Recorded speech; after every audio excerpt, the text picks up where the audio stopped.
Dans votre projet de loi qui a été déposé en Chambre en février, vous avez deux notions très nouvelles qui correspondent un petit peu à ce qui se fait dans le monde, c'est-à-dire le patrimoine immatériel et le paysage culturel patrimonial. Est-ce que, si on prend l'exemple de cette côte du Bas-Saint-Laurent, je sais que les fleuves, c'est une compétence fédérale.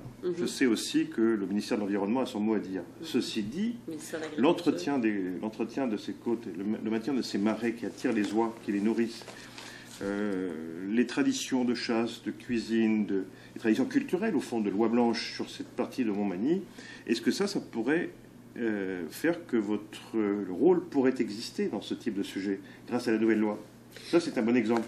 Oui, c'est un exemple, mais là, vous y allez de façon très pointue. Ce que je peux vous dire, c'est qu'en général, ce que la loi fait, par exemple, pour la reconnaissance des us, des coutumes dans le patrimoine immatériel, c'est une reconnaissance. C'est-à-dire, ce qu'on va faire, c'est de mettre, peut-être pas cataloguer, peut-être pas le bon mot, mais faire en sorte qu'on va inventorier les us, les coutumes. Et ça va venir comme, en fait, ça va être, on dit en anglais, bottom-up. C'est-à-dire, ça sera une communauté, une MRC ou un village qui va nous demander, qui va demander au ministère de reconnaître telle procédure, tel procédé, tel us, ou telle coutume, tel mode d'expression. Et à ce moment-là, on va le rentrer dans le grand registre national.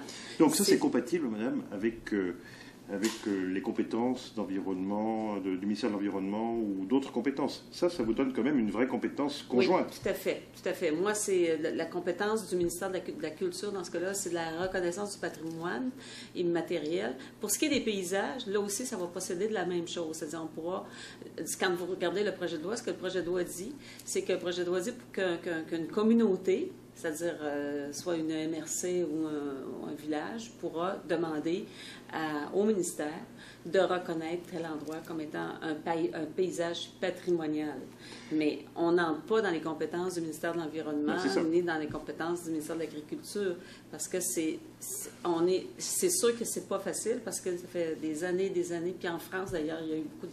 On s'est inspiré, semble-t-il, parce que quand ça a commencé, quand je suis arrivée, on s'est inspiré, puis nos experts étaient les mêmes allés en France pour voir comment ça s'était passé là-bas, pour arriver. Il ne faut pas que ce soit quelque chose qui vienne d'en haut pour descendre en bas. Il faut que ce soit la communauté, les gens du milieu qui disent que, bon, cet endroit-là, et ça peut pas non plus être ceux qui sont d'un côté du paysage. Par exemple...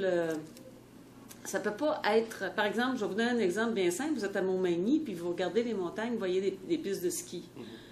Bien, du côté de celui qui regarde les pistes de ski de Petite-Rivière-Saint-François, puis il dit, bien, c'est des cicatrices dans la montagne, puis ça vient briser mon paysage, puis ça sera pas ça. Ça peut pas être ça. On peut pas décider d'une rive qu'on décide du paysage de l'autre. Mais ça peut être... c'est les gens qui sont dans le milieu qui vont ensemble décider qu'ils demandent la reconnaissance de leur paysage patrimonial.